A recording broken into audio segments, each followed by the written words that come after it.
My name is Jisha Menon, and I'm a professor in the Department of Theater and Performance Studies, and I am the faculty director of Stanford Global Studies.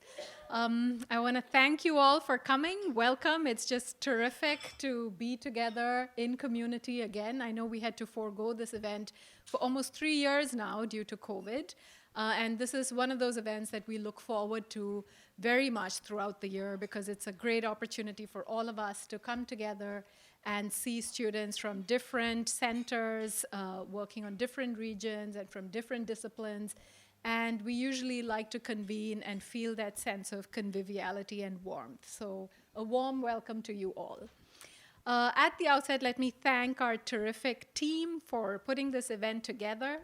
Kate Kuhns, Donna Evan Kesef, Kristen Hara, Julie Tatsukawa, Simrat Mathru, and I'm missing who else? Yeah, that's it.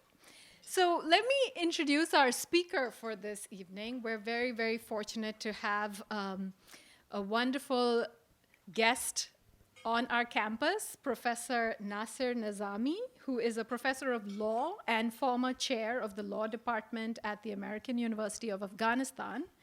Mr. Nezaami is currently an Institute of International Education Scholar Rescue Fund visiting fellow at Stanford Law School. He started his career as an assistant professor of law at Kabul University in 2012 and has served as vice dean for the Faculty of Law and Political Science at Kabul University.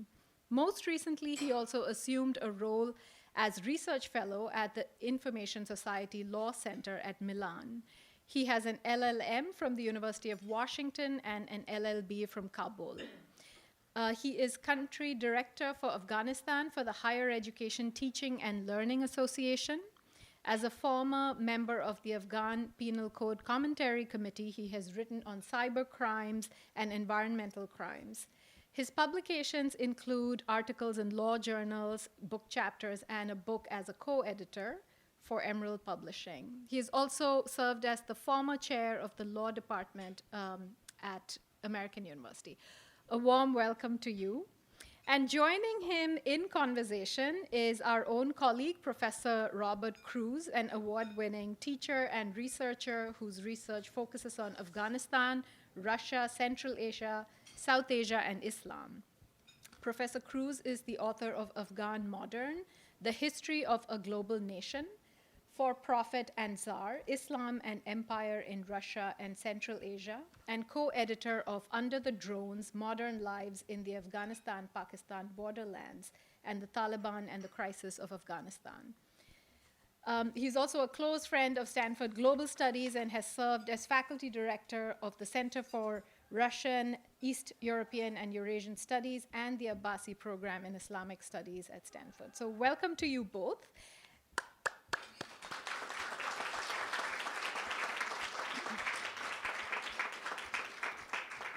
And the program for this evening is to have Mr. Nezaami speak for a while. We'll take a short break while you're sort of chewing on the ideas offered in his talk. We can think of questions for Mr. Nezaami, and then we'll have the conversation with Professor Cruz and Mr. Nezaami. So over to you. Thank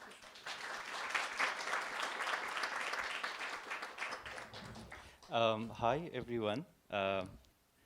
Good evening. It's really good to be here. I'm honored. Thank you so much for the Stanford Global Studies program, for the directors in the program who have been really helpful throughout this period that I was here. I've been told that to keep my remarks a little bit short for lawyers, specifically if they had taught for a little while, it's easy to get them to speak, but hard to stop them after they start speaking. I'll try my best to keep it as short as possible. I will specifically focus a little bit on background of what happened in Afghanistan, what's been happening, and then talk a little bit on some of the initiatives we have.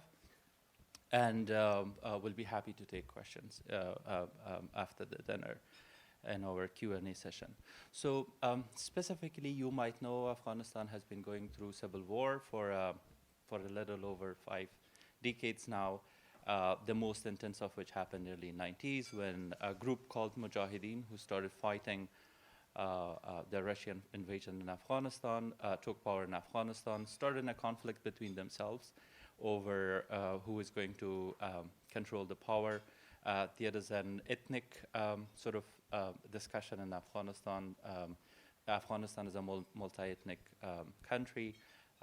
No accurate census of who is the majority. General perception is that that 2 of the bigger ethnic groups have majority, and then the rest of the ethnic groups are the minority. About 14 ethnic groups in the previous constitution of Afghanistan. So most of the power conflict in Afghanistan has been over which of these ethnic groups will have power, will control the power in Afghanistan. In 1995, so the conflict in Afghanistan continued for years, devastating. Millions of people lost their lives. We had a huge number of people internally displaced, internationally displaced, moving to Pakistan, Iran, and to different other countries.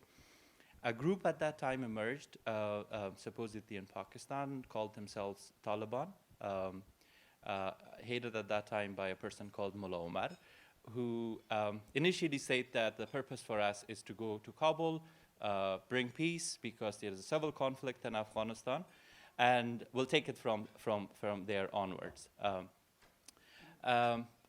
When Taliban took power 1995, 1996, so that was the mission. They started invading Afghanistan. I was a small kid back then. I do remember I was at rooftop.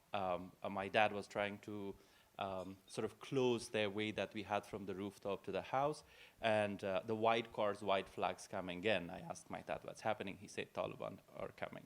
In an area that we lived in, there was no fighting at that time. Mujahideen sort of pulled back, but later on in northern areas of Kabul and in northern area of province Parwan, intensified fighting happened. Taliban were in power for almost 5 years. The brutality continued, specifically targeting civilians from different provinces in Afghanistan, and a level of appetite against women in Afghanistan, unfortunately, even at that time. No education for women, no possibility for women to work outside the home. Whenever they had to leave the house, they had to be accompanied by a mahram, one of their family members. Although they promised over and over again, and in 1995 up until 2000, 2001, that education will be reopened and they will allow women to work again, but that didn't happen. Unfortunately, the 9/11 happened. There was a resolution by the United Nations Security Council, General Council, International Security Forces intervened in Afghanistan. The Bonn conference happened. We had the roadmap of an interim government, then a period of sort of commission that drafted the constitution. The constitution was passed in Loya Jirga, which indeed sort of asserted the right to education. One of the things that focused the constitution was discrimination, gender discrimination, which was a big deal in Afghanistan, and also the right to education for women. Over the past 20 years, from 2000 after to the 2021, when education reopened, the overall percentage of female attending universities, the 3 major universities in Afghanistan, were 2% of the enrollment of the university. That was 2022. These universities were Kabul, Mazar, and Herat. And by 2018, that number in these 3 universities had increased to 52%. Law program at AUAF started in 2012. Throughout the years, we had majority number of our students at the law program were female students, ranging between 56 to 62% of the enrollment that we had. And most of the achievements coming to the law program were indeed from the female students. We had, and we still have, a law student association for the past 4 years. All the members, they the president, the vice president, who are female students. We had a large group of female students who have done masters through Chevening program, then through Fulbright program. They are now in the US. And in 2020, from a class that graduated in 2019, we had 4 students secure Fulbright fellowship scholarships, and 1 student secured Chevening scholarship, which continued in 2021 when the incident unfortunately happened. From school, primary education, secondary education, the percentage generally became tenfold over the past 20 years. So there were approximately around 5,000 girls attending school early 2022 after 2021, which reached to over 1 million. In 2018, the total number estimated of girls attending primary secondary education in schools was 2.6 million students. The unfortunate incident happened August 2021, and Taliban took over. The moment they took over, they banned education for secondary grade education for students, for girls, for female. So the education in Afghanistan unfortunately suffered a lot during the COVID 2019 to 2020 onwards, because we did not have a lot of the facilities, specifically in terms of online learning, and the government was not able to take sufficient measures to control COVID. So already sort of affected educational system was further affected by the Taliban. All these girls were banned from education. Universities remained open up until December 2022, last year. Primary education was open, but secondary school closed. It continued up until December 2022. Taliban promised different times, on different occasions, that they will reopen education for secondary schools for female, specifically saying the environment is not okay so far, we need to work more, make the environment more safe for female to return. Same argument they had been using in early 1992, late 1990s. In December 2022, they banned university education, higher education on female too. Slowly, they started sort of banning women from working. They started in different provinces. There was an instance in which, in the early stages, when they took power in Kandahar, which is one of the southern provinces where one of the provinces Taliban initially took power, and within a couple of days came to Kabul. Taliban had, so in the first days, they went to a bank, the Kabul Bank, which was a government bank, and they found that female were working there. So they took those females, they asked them to sit in a car, they took them home to stop work, and they told them not to return back to work, and they had said that, look, we are the only people who are working in our family, we are the breadwinners. They had said, well, if you cannot work, send one of your male relatives to work in the bank. They don't have sort of an understanding of how that works, an expertise or anything. So they were like, if you can't work, send a male relative of your families to work in the same bank. Then they started with the public services in Kabul, slowly a ban on working. Very lately, you have heard about the ban on UN employees, female employees. So the ban on working generally came by Mullah Haibatullah, who is the so-called supreme leader of the Taliban, who is in Kandahar, presides the Kandahar Shura, one of the main centers of authority for the Taliban. But unofficially, Taliban allowed women to work in international organizations, but they practically sort of stopped that in early March. You might have heard about what's happening with the UN. There is supposedly going to be a meeting in Doha to decide what's going to happen in May on that, and a possibility of UN withdrawing as well from Afghanistan. The further challenges, Afghanistan has already been facing a huge humanitarian crisis issue. Around above 70% of the population is under the poverty line, and need urgent humanitarian assistance. Around 95% of the population needs food, don't have sufficient food for 3 times a day.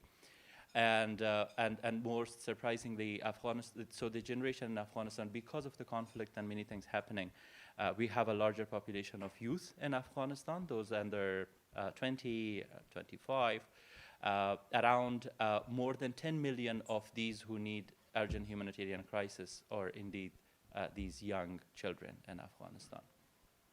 Since fall of Kabul, there are different initiatives to work. American University established in 2006, 2007. We moved to Doha, so university moved to Doha as an exile university, small campus. There are 100 students in Doha. Classes are still online, all programs continuing. All classes are, specifically we use Canvas and Zoom for teaching. Most of the universities have been facing problems. A lot of private schools shut down in Kabul, a lot of higher education institutions, because women cannot go, economically, financially, it's not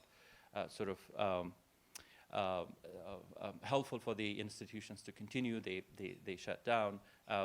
Women cannot go to private educational centers as well. So that's a chance to study more specifically mathematics and English has been closed to female students. There are a number of institutions that are working to help Afghan women make it outside Afghanistan, or at least continue their teaching online.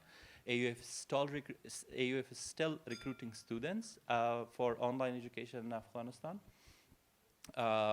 There are other institutions. I have been working, so I started my career in Kabul University, where I graduated from. And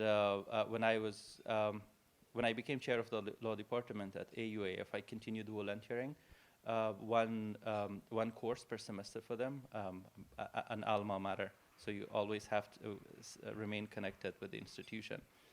The last class that I was teaching, I taught them criminal forensics back in early 2021. That's the last semester of the previous government. They graduated last December, but they are intelligent students. A large number of them are female. I was in touch with them. They would get back to me and ask for recommendation letters. Some of the professors are not accessible. Some of them do not reply to them. Then I decided to help them. Now I'm working with 50 students from the same class, all women, to help them continue their higher education. There are English courses that I'm working with them. There are these fantastic individuals, specifically three fellows related to the Stanford Global Studies program who have been really helpful. So we have an English course for them. One of the fellows at Stanford Global Studies, Elisa, who teaches entrepreneurship for one of the community colleges, I believe, has agreed to teach them entrepreneurship. They were excited about it. But most importantly, one of the things that I focused on, educational system in Afghanistan was pretty straightforward. So you would go to school, take an exam, graduate school, take an exam, enter university, graduate university, take an exam, go to your master's program, similarly PhD. So students are not very familiar with writing a lot of personal motivation letters, personal statements, essays. We followed several law system. A lot of things have to do with analysis of the law. So mostly schools focus on analysis of the text rather than working on writing skills for students. So most of them are not familiar. One of the students who wanted to apply for scholarship, so the scholarship asked for a 300 paragraph of what she wanted to do with that scholarship after she graduated. And she was panicked of how do I write these 300 words, which is a small paragraph. So what I did is specifically working with students that I have taught, graduated from Kabul University or from AUAF who have secured scholarships who are outside now. I talked to them. They agreed to mentor a group of 1, 2, or 3 as much as they could of these students. I am pairing these students with a mentor who works with them in navigating scholarships, finding a suitable scholarship, applying for that. One of these students did get a admission from Swansea University at the UK.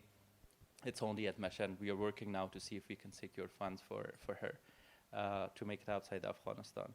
At the same time, I'm working with another group of around 54 students who became last year students. They are fourth year. They have completed 3 years of education in Kabul University, but they have not completed the last year. I'm working with them, specifically the English course.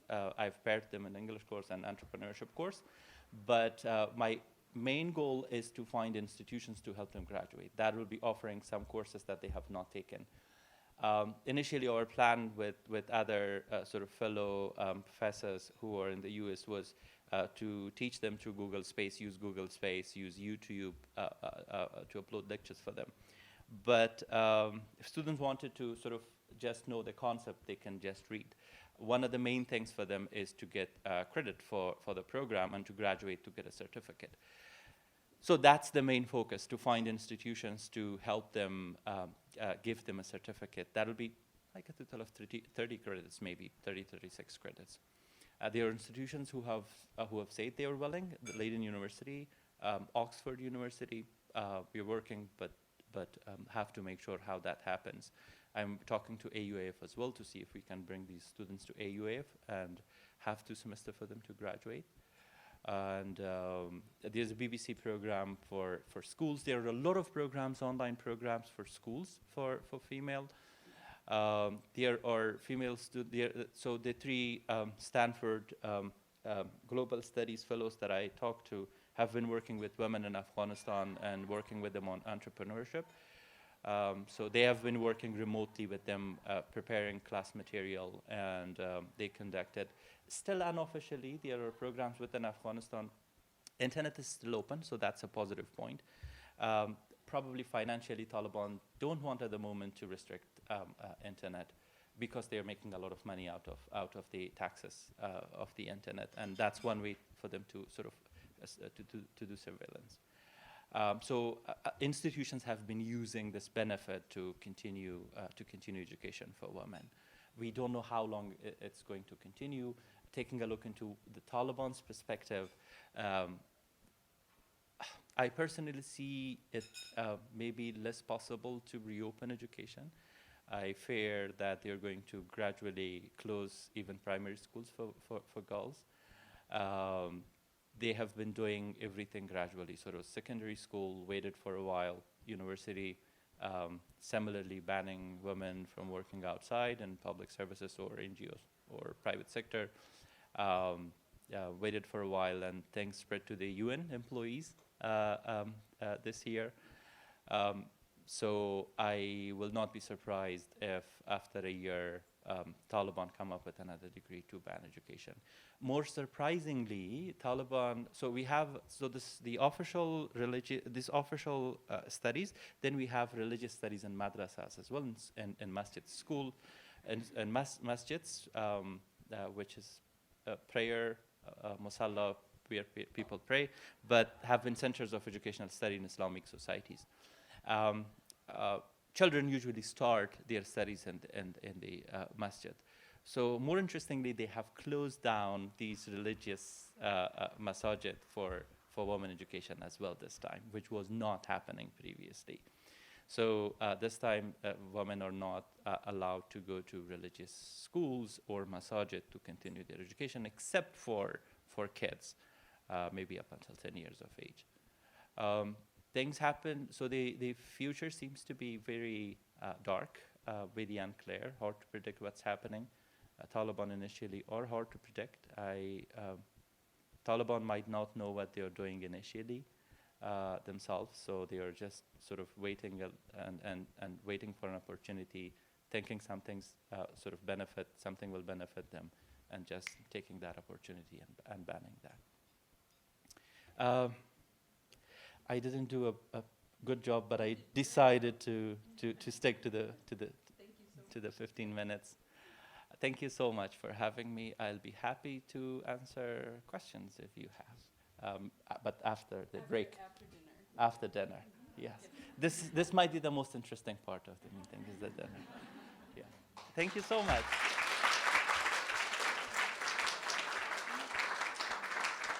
Thank you, Jisha, so much for the invitation and the lovely introduction, and thank you, Kate. And thanks to all my SGS friends and colleagues who I haven't seen in a long time, some of them since COVID. So it's a privilege to reconnect again. And thank you for the opportunity to ask questions of a true expert here. And so I have about 1,000 questions. So once I get to those, I will open to the audience. No, I'm teasing. If I may, just 3 maybe to get us started, and then I think you'll find these questions from our students and colleagues more interesting.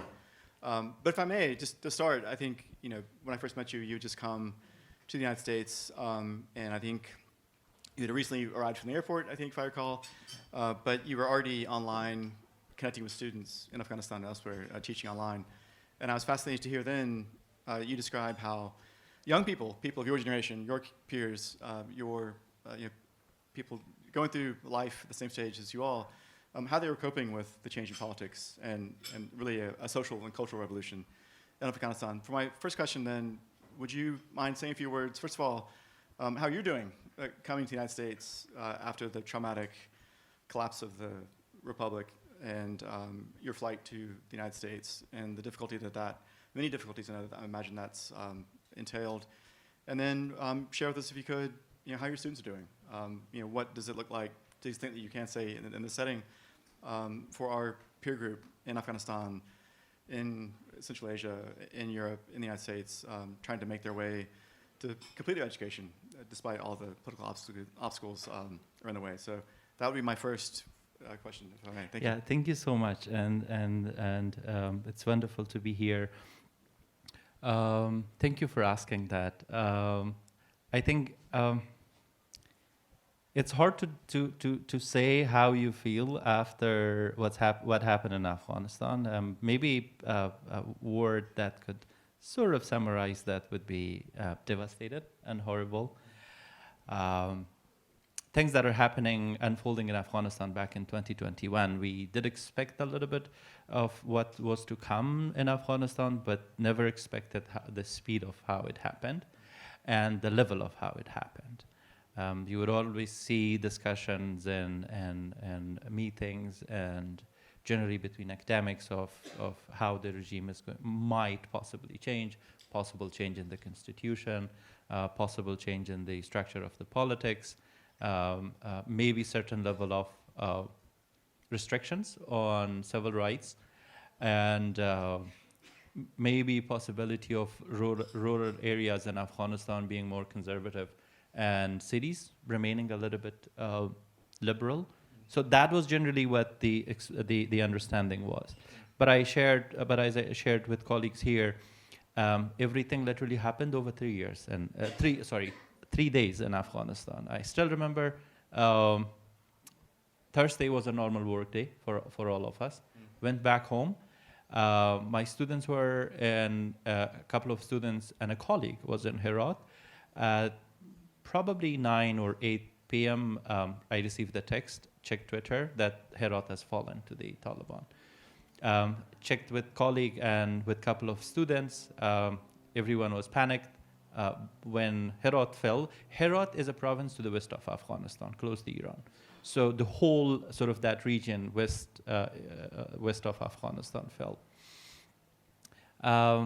Friday still, people in Kabul were a little bit fine, worried about a possibility of Kabul being circled by the Taliban from different provinces.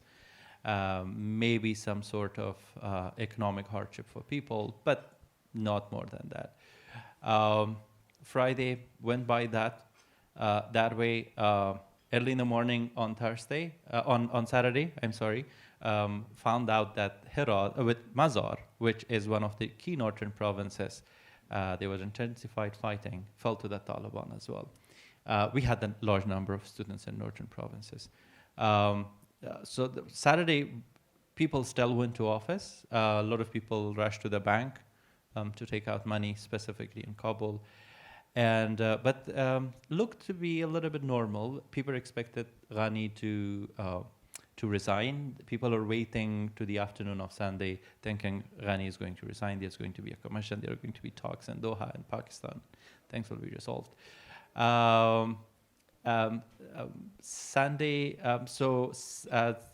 Saturday night, usually everyone slept, and we thinking that maybe that's the end of it.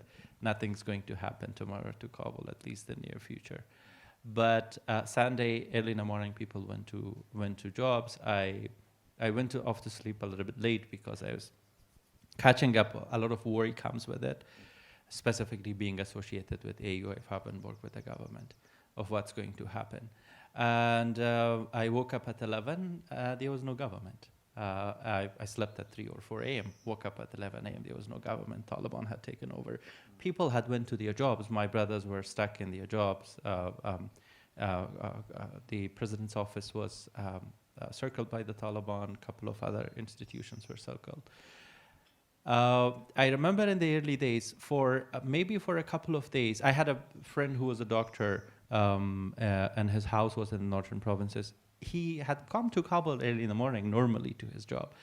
But because everything was happening, he stopped by the house to make sure that everything is normal, to be able to go back to the normal, to Parwan, the area that he was from. And couple of hours, we were just sitting in a room that was post 12 p.m., just thinking about what happened, analyzing what just happened, what's going on. That was the time news came, president fled, Taliban, people were asking Taliban to come over to Kabul to make sure security is maintained because people have gone through horrible instances of unfortunate civil war. So they were scared of what might happen in Kabul. I remember in the initial weeks, all those students had the hope of being evacuated because at that time we were expecting AUAF to be able to evacuate students. There were a couple of attempts to evacuate students and faculty. There were 2 faculty in Afghanistan, including myself, 1 more faculty. The remaining faculty had already left when situation deteriorated. But a large number of students were there.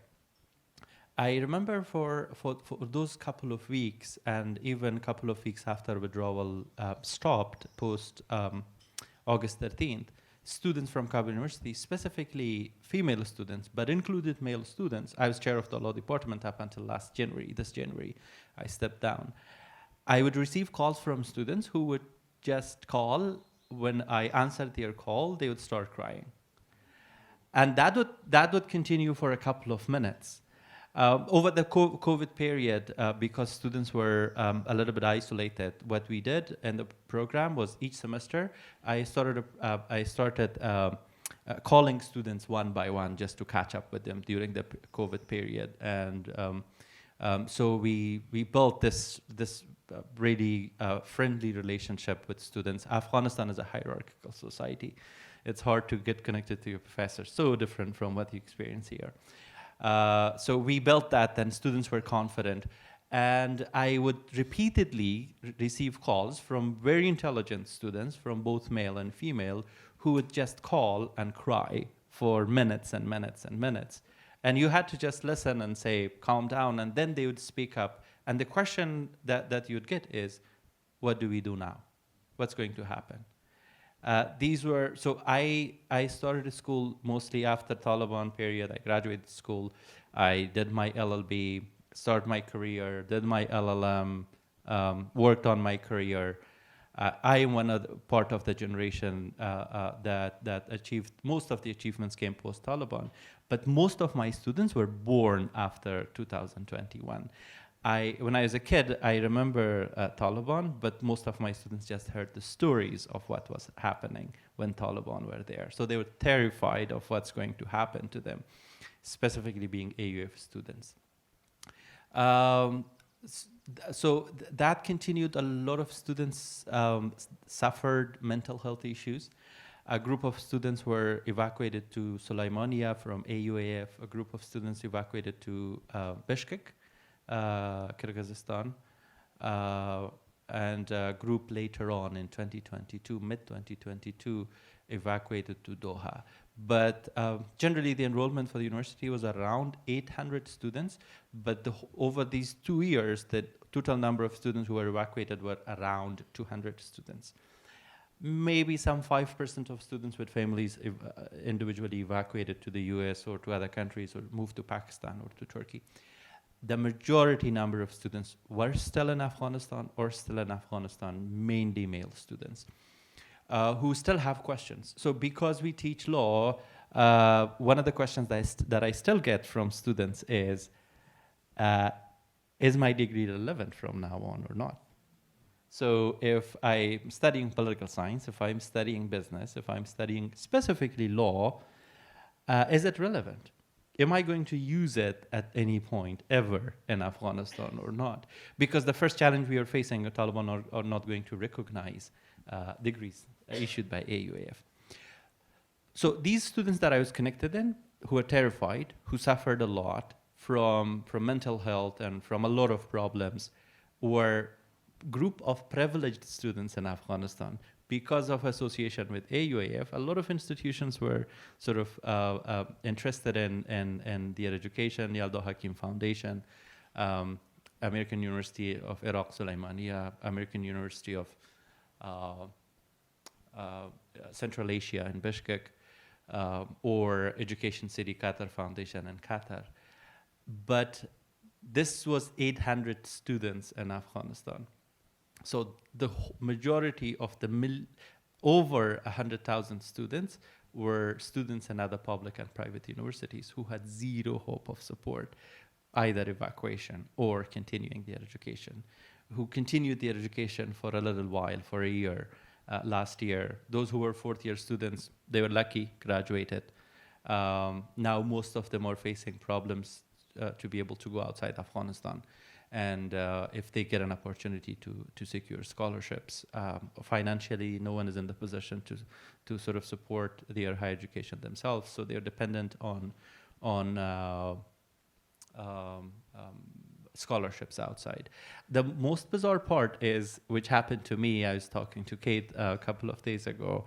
I applied to a program, and so I applied to Scholar Rescue Fund in January 2022. At the same time, I applied for another program with a similar mandate. And I didn't receive a response from them for a couple of months, and then a couple of months later on. So I was in Kabul for, since government fell, up until May 2021. I didn't have a chance to move outside Afghanistan. And when I received the offer and accepted Stanford offer, then I went to Pakistan. But for that entire period, I was in Afghanistan. So the other program dropped me an email and said that we are so sorry situation you're facing. We can really understand what you're going on through. But because you're in Afghanistan, we are not able to support you. If you are able at a point to make it to the third country, please let us know. We will help you. And that was funny to me. I asked to myself, if I'm able to go to the third country, why would I contact you to help me? Because I am already out. I'm contacting you because I'm in trouble, and you're supposed to help who are in trouble in their own countries. A lot of students receive the same response. When they apply for scholarships, for programs, the response they receive from institutions is like, we're sorry, you're in Afghanistan, we can't help. And we hope you were outside Afghanistan so that we could help. But the students who are outside Afghanistan are already privileged. There are unfortunately some programs who might be taking a look into how easy for them is the program to be run. So they focus on scholars or students who are outside Afghanistan, focusing on diaspora because they find it easy to bring students from Germany, from Europe, or from Pakistan because they are already out, compared to focusing in Afghanistan, which would make sense because that makes it easy for them to run the program.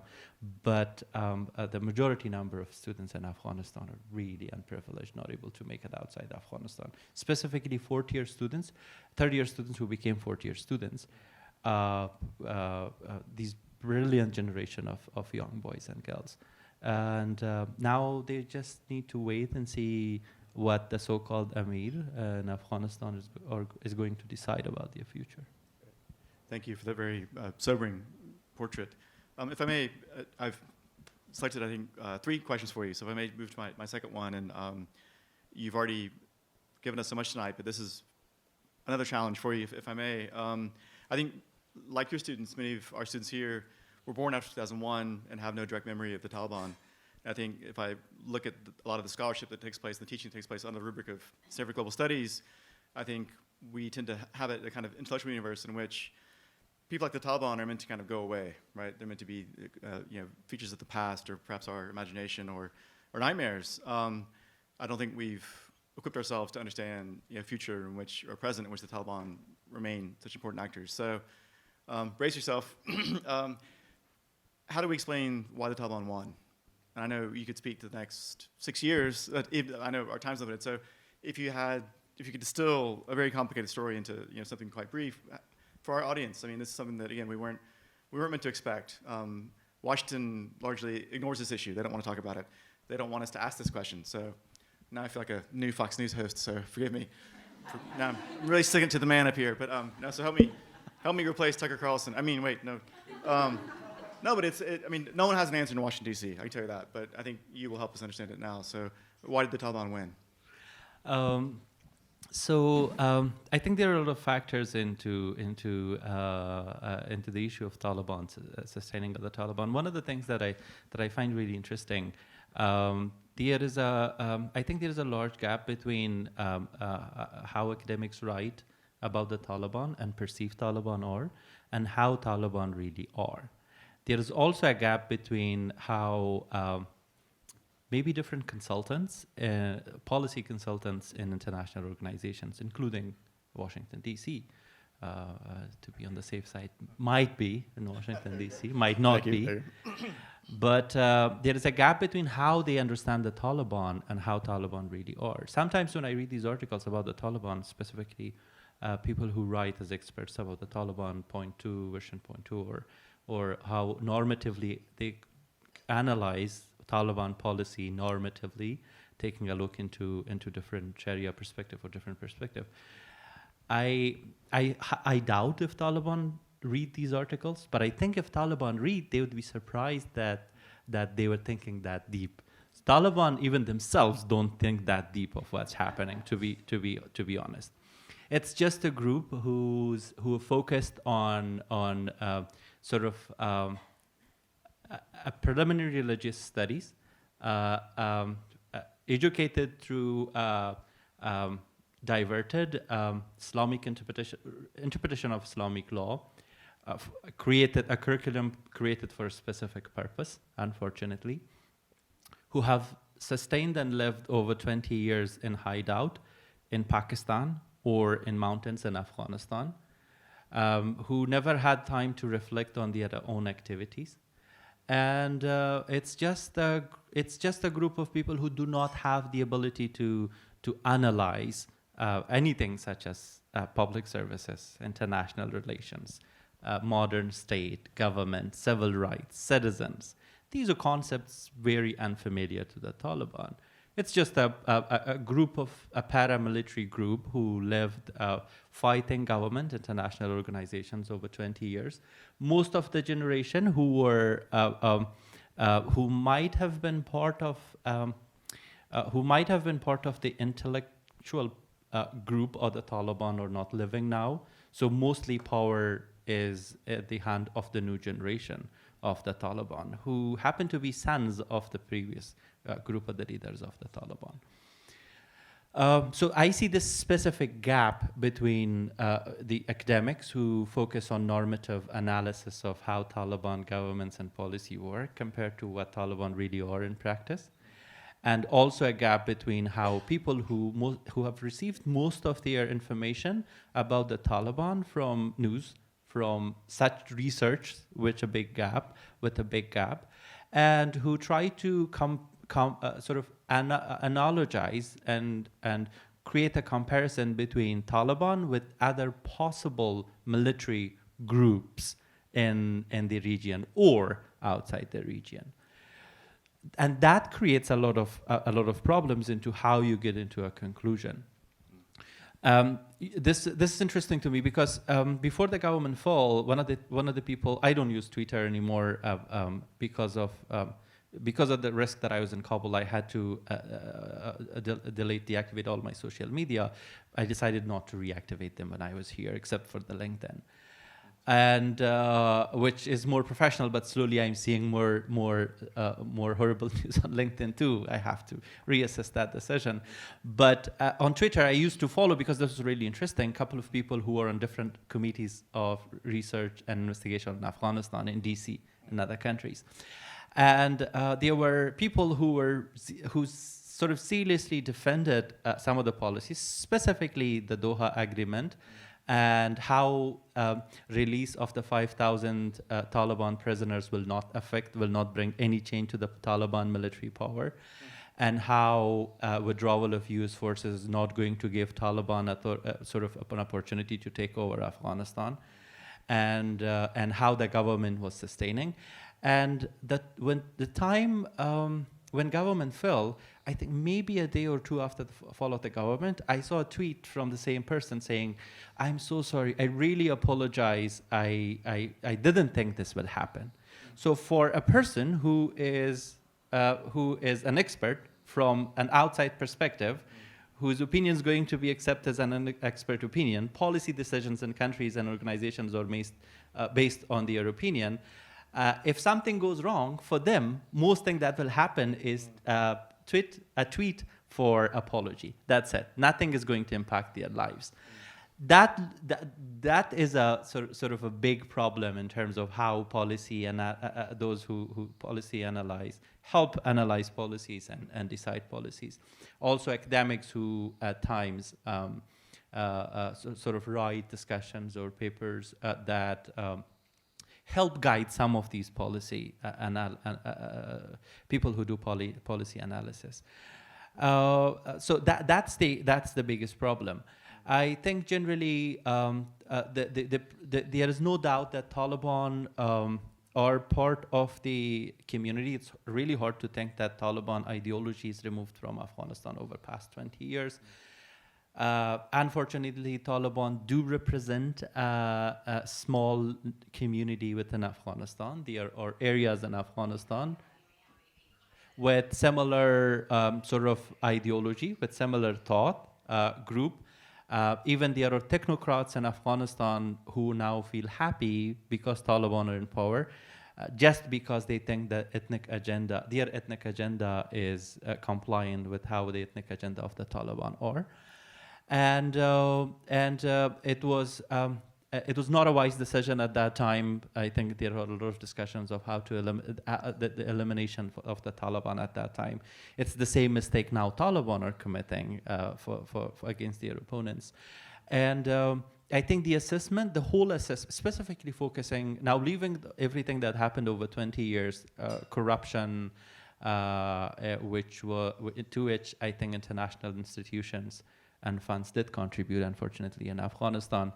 The corrupt elites in Afghanistan, the political elites who are corrupt, who are incompetent, intervention into elections in Afghanistan. So leaving all these discussions that happened over a period of 20 years in Afghanistan, that aside, I think a flawed analysis of how international communities' engagement and international communities' sustainable, maybe not sustainable, I would say long-term, because it's hard to say that international intervention is sustainable at all in communities. So probably a longer intervention of international forces and US forces in Afghanistan would change the power dynamics of conflict in Afghanistan during that specific period. Most specifically speaking of that time period,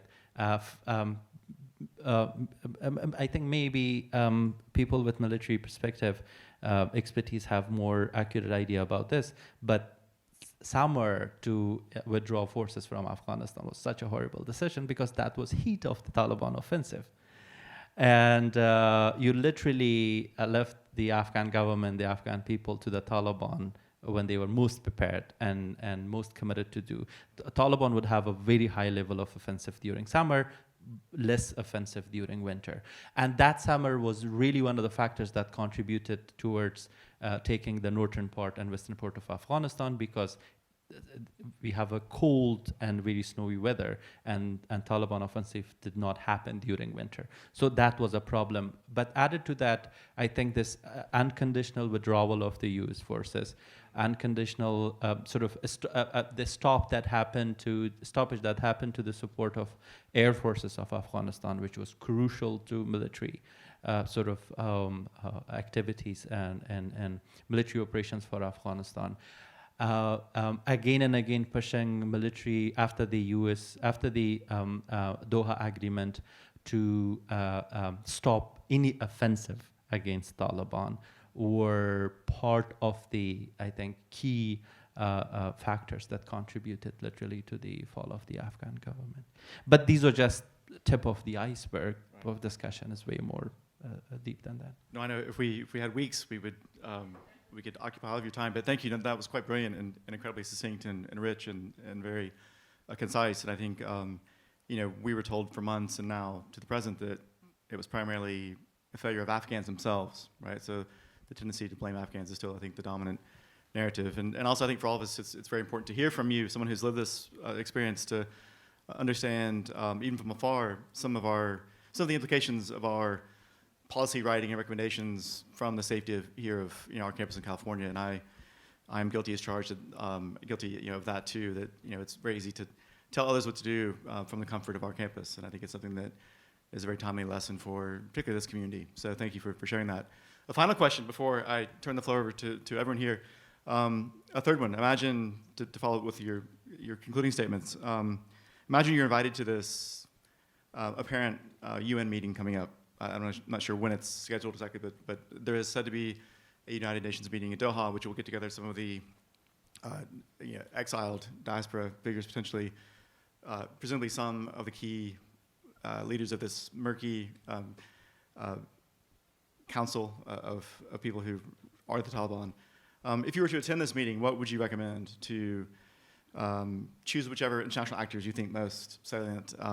The EU, NATO, the UN, the United States, regional actors. Who would you address, and what would you say if you had a seat at the table at that UN meeting? I think one of the things that's important is to, in any discussion that involves Taliban and expecting any change within Taliban policy or change in Afghanistan, it's important to see the how Taliban structure works. So specifically, you have to differentiate and divide Taliban political wing, which seem to be minority, mostly living in Doha over the past 10 years or more. If not based on ideology, but from a policy perspective, or interested in some sort of international engagement, which could help them in financial terms or travels or the privilege and luxury of life they have had over 10 years in Doha, including reports of investments on different projects,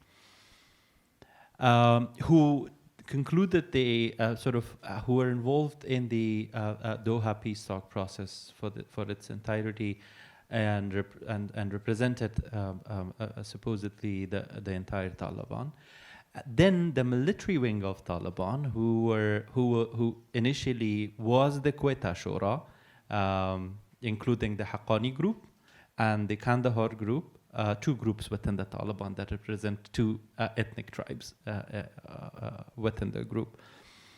And now supposedly are Kandahar Shura, so moved from Quetta to Kandahar, who are the military wing, who have been in battle directly with the government, who are assume themselves the victors of the conflict through military campaign and military invasion and takeover of Afghanistan, defeat of the Afghan government, international allies, who assume real power in Afghanistan. So Amir, the supposed Amir who is in Kandahar, presiding the Kandahar Shura, making most of the decisions, including the ban on education. Head of the Haqqani network, who is Minister of Interior Affairs, Saraj Haqqani, who has millions of dollars of bounty.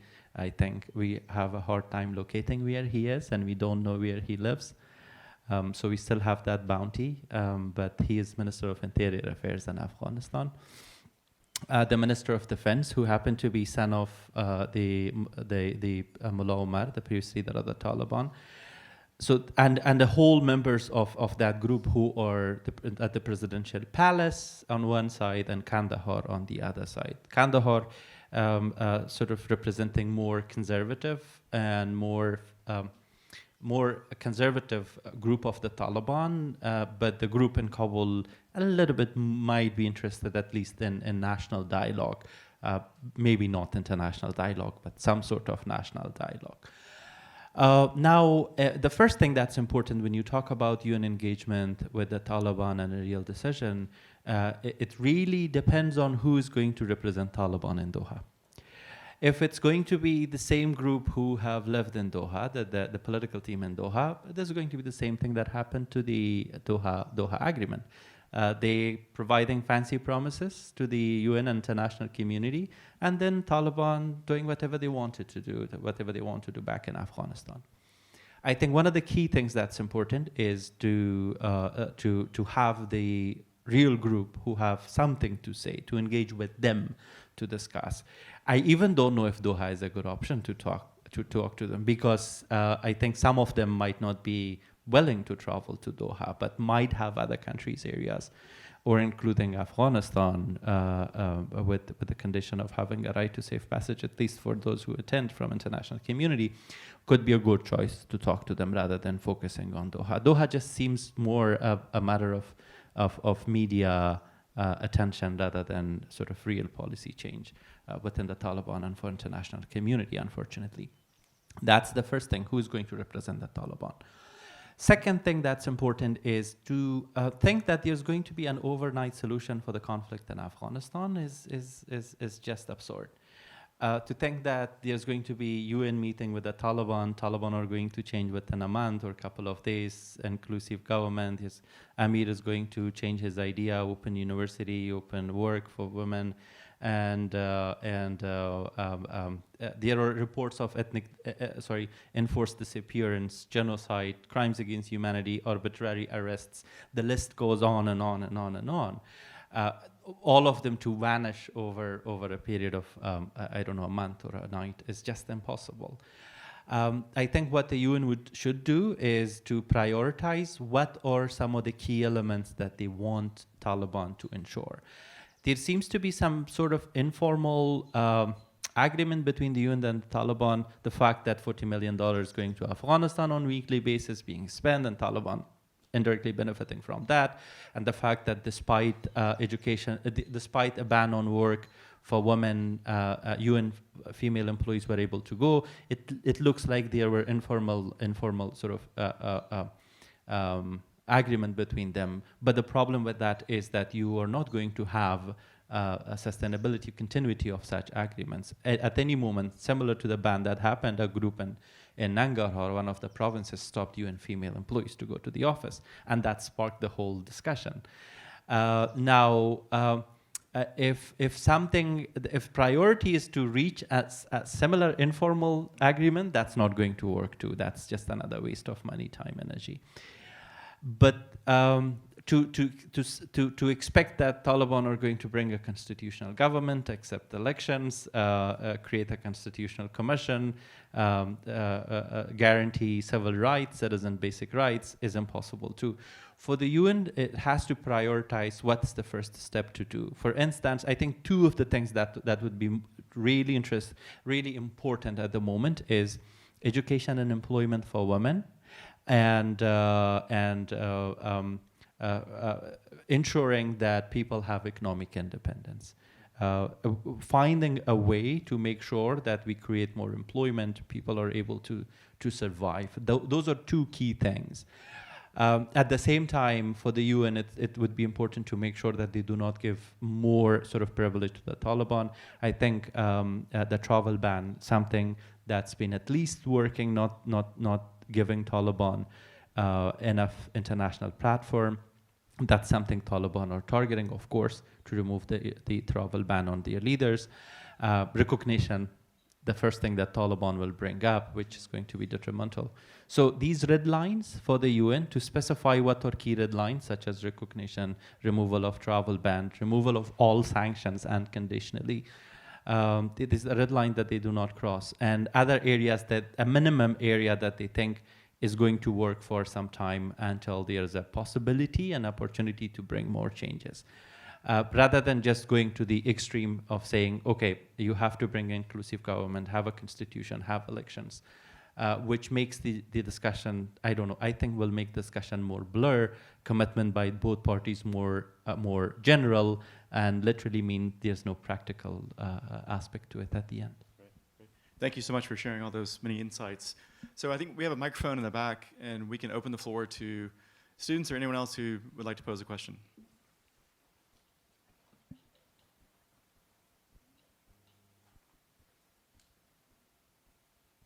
I can keep going, but you don't want that to happen, so I encourage the masses to speak.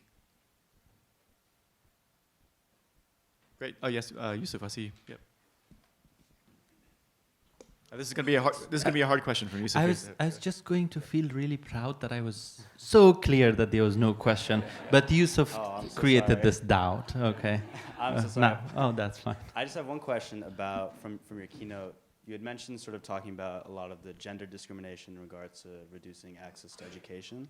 But I was really curious about how you had mentioned that there was a closure of madrasas and schools that were attached to religion. And I could definitely see sort of the gender discrimination in that. Is there also a sense of sectarian discrimination there as well, sort of like knowing the religious politics of Afghanistan and the Taliban? Is there anything sort of that related to that sort of discrimination as well? That's a very good question. Taliban are a regime that see their survival into total elimination and sideline of any other political or religious group in Afghanistan. From the time they took power, there are crimes and issues happening against Hazara ethnic minorities, which represent Shia followers of Shia jurisprudence. So we have two general sects. We have Sunnis and we have Shias. Afghanistan, with 99% Muslim, majority of them are followers of Sunnis, but we have a minority group of Shia followers. So they started fighting. They have started sort of sidelining the Hazaras, who are followers of the Shia jurisprudence. That's one. Two, there is a group of Salafis in Afghanistan, specifically those who studied in Saudi Arabia and different universities, went back. They were part of academics. They were in madrasas. Some of them were killed before Taliban took power, including a very famous one who was killed in Wazir Akbar Khan, one of the big mosques in Afghanistan, in an attack, and a couple more. And in Kabul University, there are a couple of professors who follow the Salafi ideology. When Taliban took power, they directly started against Salafi, arresting them, killing them, sidelining them. So that's been happening. Of course, they do not subscribe to the generally ISK sort of ideology.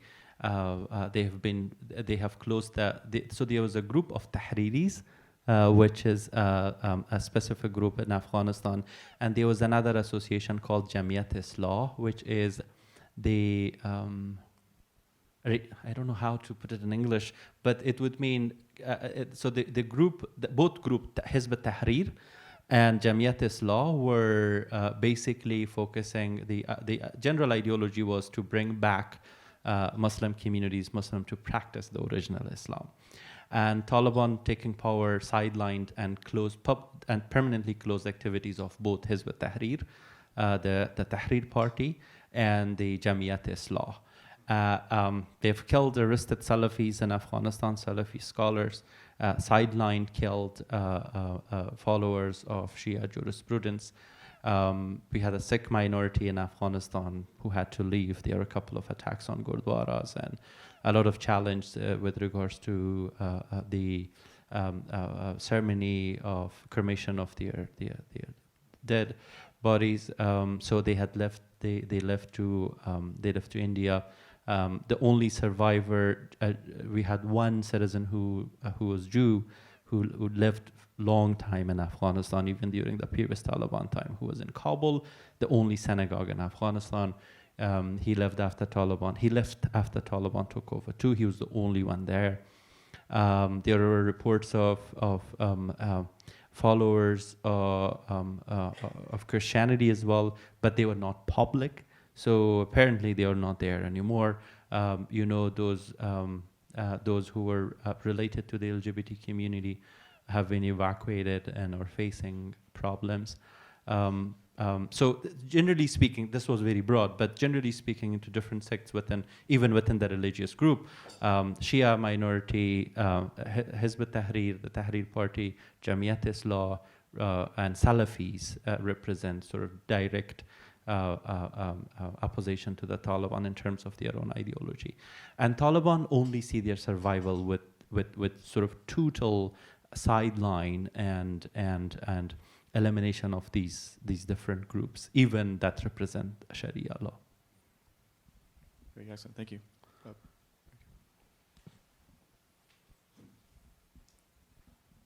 Thanks. You mentioned that you're presenting them as like sort of unreflective in terms of their decision making, kind of at least the folks in power, more of just leaders of paramilitary movement. I'm curious about what if they're not, are they simply, in terms of religious authority, is it simply falling back to whatever their literal fathers in this case were preaching? Is there some kind of set of like texts that they hold as sort of representative of the ideals that they seek? And then what is and if not that, then what is there if there's not a sort of reflective practice? But then also, what is the reception in the sort of more global Islamic religious establishment, if you will, in like Pakistan, for example, international bodies of Muslim scholars, religious scholars? What is their reception of the Taliban? You mentioned persecution of Salafis and the Shia, of course, but then what about Sunni, sort of bodies? How have they responded to this? Yeah, that's a very relevant question, interesting question.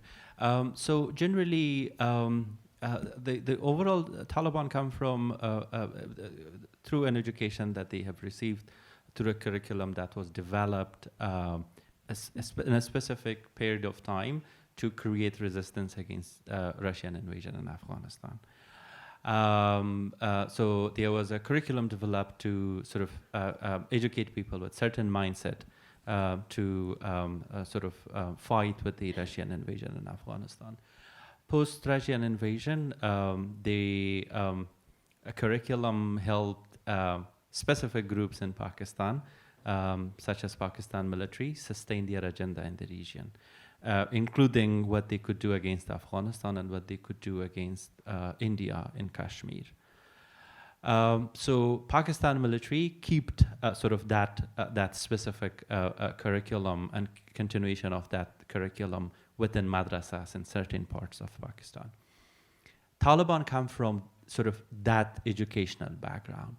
Do they represent generally the Deoband? So generally speaking, for Sunnis, there are two basic sources of authority: Al-Azhar, which represent more moderate, sort of maybe you call it modern interpretation of Islam, and then Deoband, focused in India, Pakistan, Afghanistan, a lot of those countries, which focus more in conservative interpretation of Islam.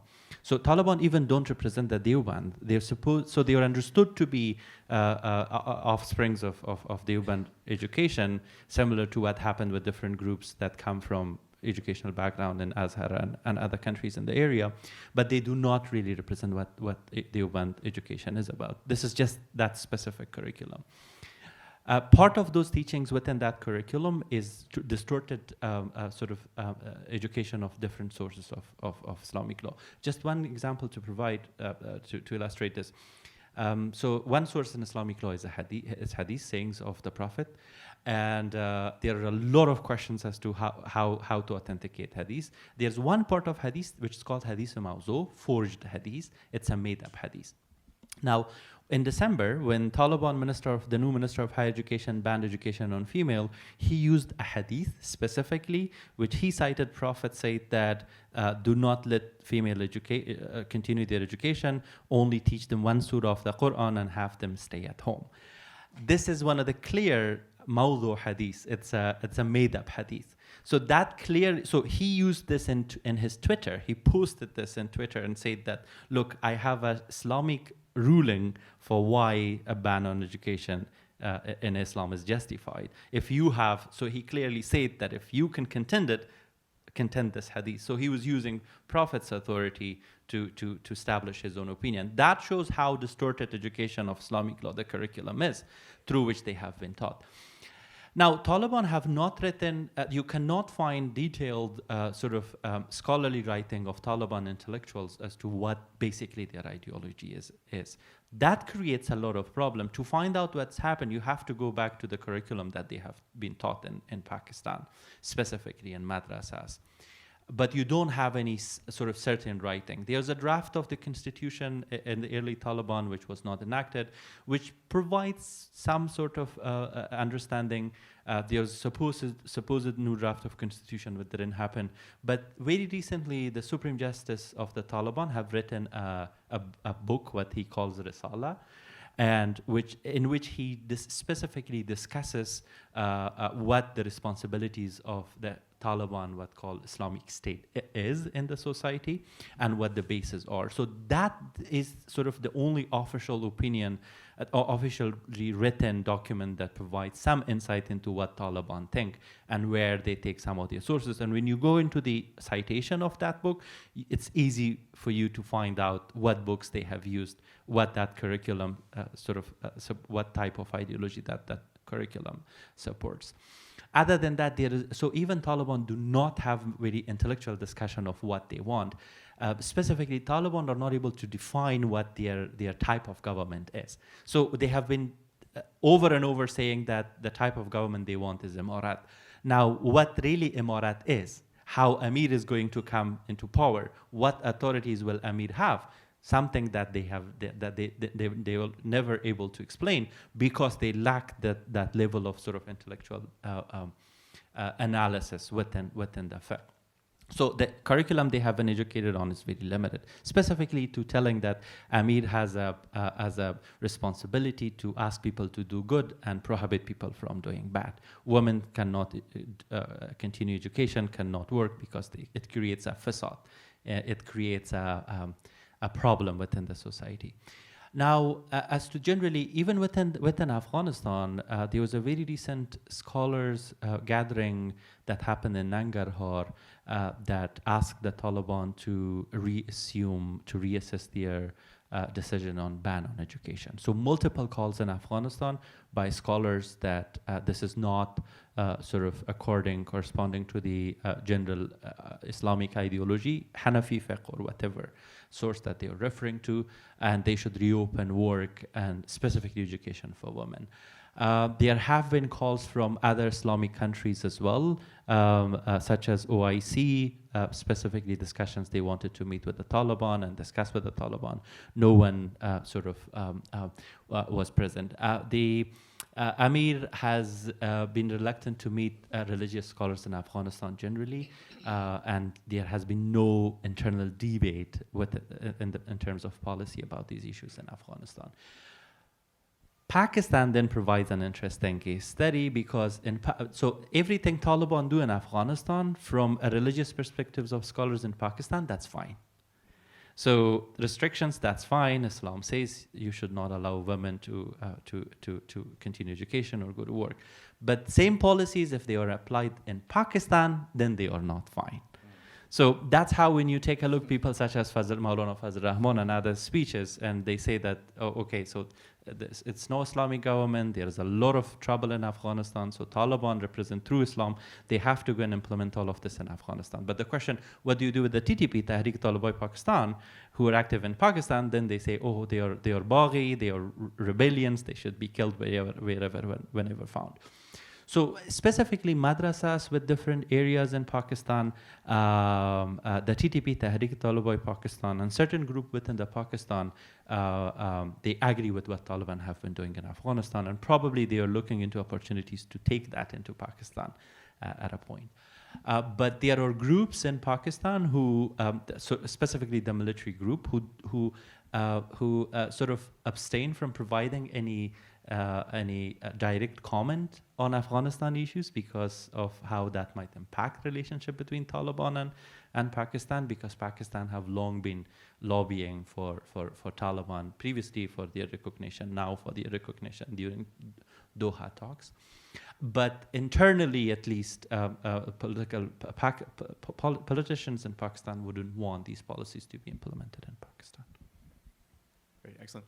While you get the microphone here, I don't know which is quicker, but if I interject a quick yes or no question, and then I think you're there with the microphone.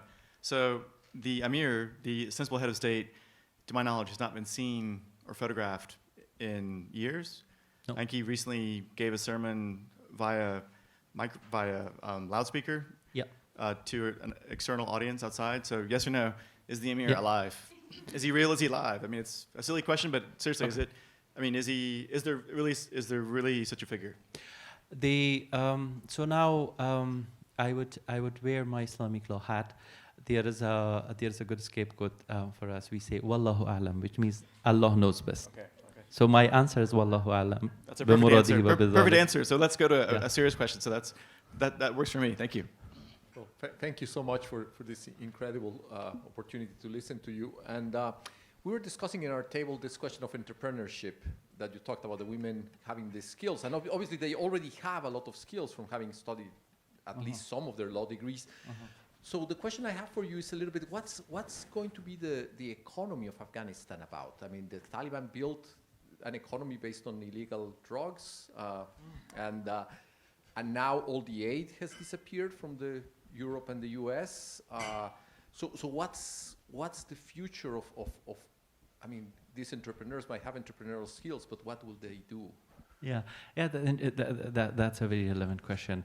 Just a disclosure at the beginning. We don't want them to be entrepreneurs involved in any of the drug or narcotics issues. We have made that clear for them. But generally, so Afghanistan, Afghanistan's economy was problematic from the beginning in the 20 years. What generally you would call as a false economy, because based on international donors' support of Afghanistan, and the moment that would stop, Afghanistan economy was going to the sort of downfall and experience inflation.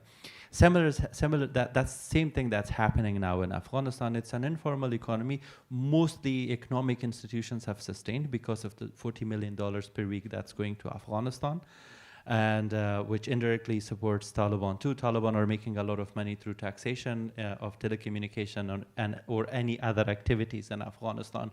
They have made many retroactive tax laws and taken from people taxes in different provinces. It hasn't happened in Kabul, but in different provinces they have applied ushur and zakat to Islamic institutions, unjustifiably applied in that case by the Taliban to take money from people in Afghanistan, specifically businessmen. But besides that, two of the things with regards to Taliban economic sustainability is this is a group that has sustained 20 years of international intervention in Afghanistan. They well know how to survive with limited economic resources for a longer period of time. So Taliban, now when Taliban over 20 years, basically the economic resources focused on narcotics, the drug income proceeds to the Taliban, from time to time checkposts that they collected money from customs offices, and through other activities, of course, donations from different countries. Now, those were the sort of the major sources of income for the Taliban. They sustained for over 20 years. Now, with multiplied sources of income, such as all income from customs and border, those proceeds, taxation that's coming, international cooperation, definitely a lot of things coming and going back to Pakistan. The coal was a big discussion being sold to Pakistan for a long time. Now that has multiplied the amount of money Taliban are making. So the amount, in terms of Taliban sustainability as a de facto authority in Afghanistan, they are making a lot of money that they expected to make in Afghanistan. So they can sustain with the money that they are receiving. They are not paying, so most of the public servants are gone. They have decreased the salary for the public servants. They are not paying public servants their salary for months. They pay 1 month's salary after 2 to 3 months. They only pay their own fighters, and a lot of money that they are spending themselves in these fancy cars, armored cars now, a luxury life that they have built for themselves. As to the people, mostly economy has been informal. A lot of things in market has been supported by sarafis, by money exchangers in Afghanistan. That's where most of the money, sort of informally money, goes into Afghanistan through the hawala system. Because the banking system is closed. So you have the 40 million each week coming from the UN, then you have this informal system of hawala, money exchangers who take dollar and different types of money in Afghanistan and then help people take out their monies. But mostly that has focused on the really economy has sustained because of the each week $40 million that's been sent to Afghanistan, which is now over $2 billion. From the UN, yeah. The moment that stops, the overall government economy for people is going to be horrible. The Taliban will, of course, continue to sustain for a long time with their own income.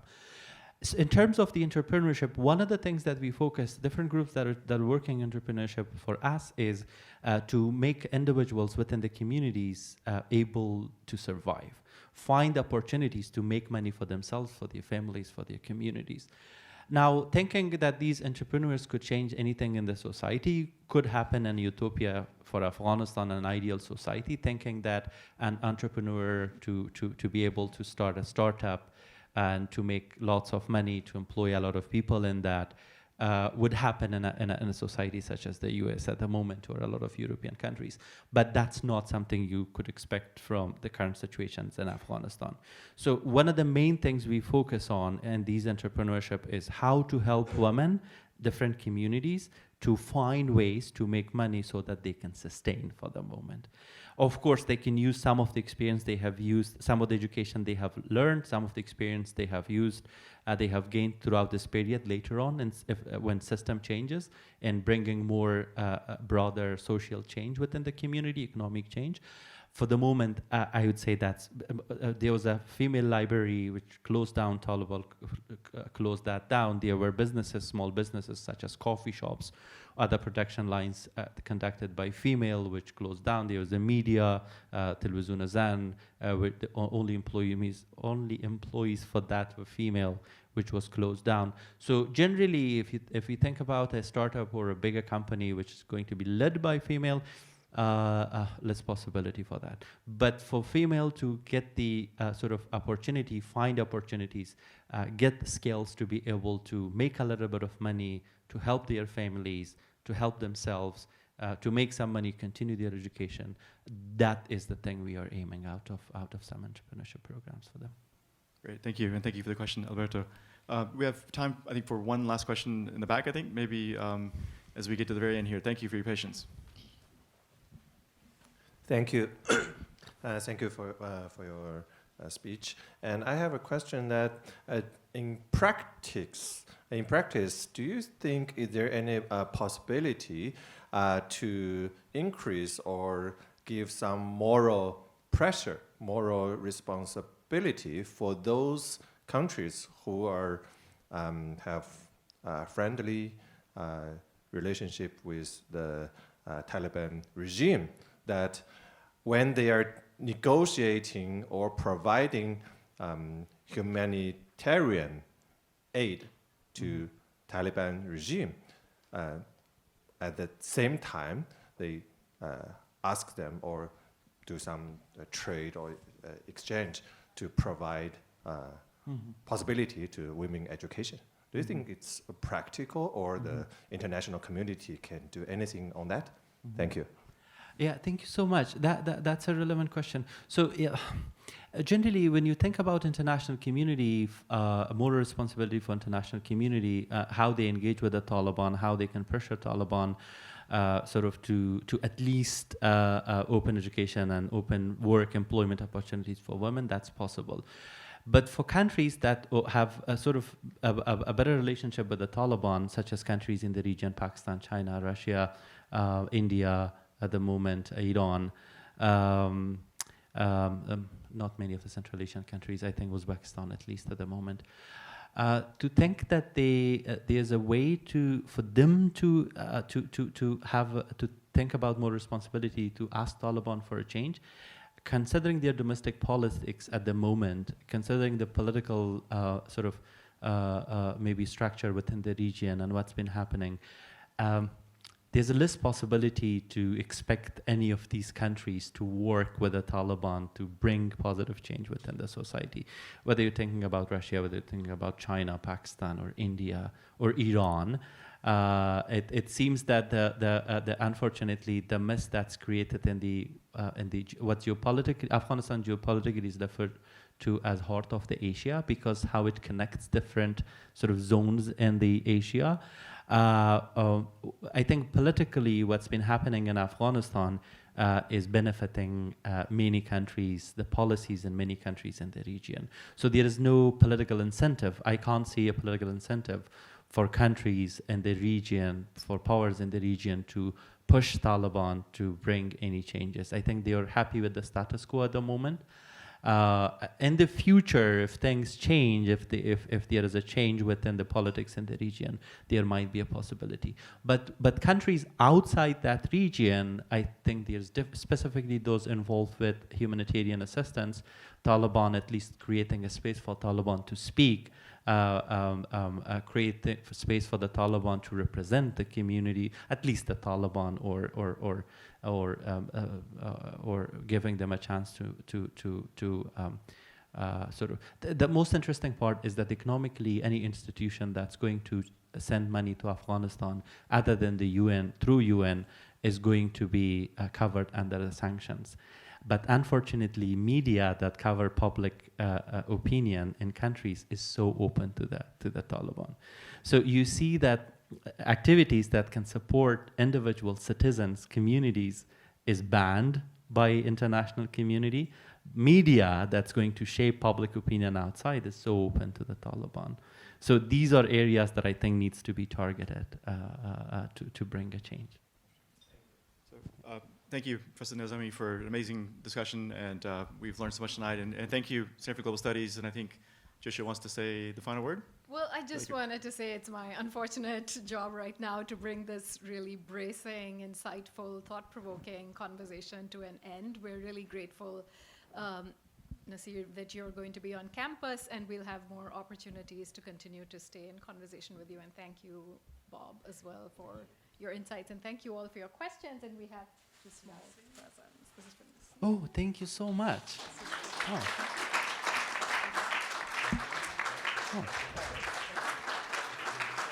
Thank you so much for the opportunity to speak, and everyone for their attention and interest in issues in Afghanistan. I know that at times it can be disturbing to hear some of these issues, but we have to speak and listen to some of these. These are realities in our communities. And thank you so much for being here, and thank you for having me. Thank you. I wish everyone a nice time. Thank you again.